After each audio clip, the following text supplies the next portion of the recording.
In today's video, I am going to teach you how to calculate hours worked and time difference in Excel. This is a simple and useful Excel skill, especially when you need to calculate the number of hours between a start time and an end time. Once you understand the basic formula and the correct formatting, Excel can do the calculation for you quickly and accurately. To begin, enter your start time in cell A2. For example, you can type 9 a.m., then move to cell B2 and enter your end time. For this example, type 5 p.m.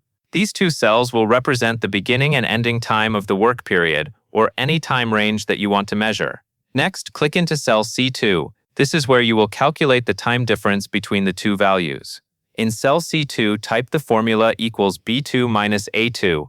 Written out, the formula is equal sign B2A2. This tells Excel to subtract the start time from the end time, which gives you the total hours and minutes worked. After entering the formula, press Enter. At this point, Excel may show the result in a format that does not look exactly the way you want. The value is usually correct, but the display format may need to be adjusted so the result appears clearly as a time duration. To fix that, make sure cell C2 is selected, then press Ctrl and 1 on your keyboard. This opens the Format Cells window. Inside that window, look at the category list and choose Time. After that, select the 1330 format.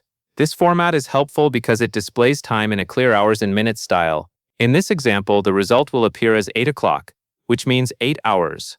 That is all you need to do. You enter the start time, enter the end time, subtract the two cells, and then apply the correct time format so Excel displays the result properly. This method works well for tracking work hours, shift lengths, or any basic time difference you want to calculate inside a spreadsheet. If your result ever looks unusual, the first thing to check is the cell format, because in many cases the formula is correct and only the display needs to be changed.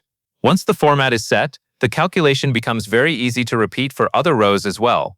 That covers everything you need to know.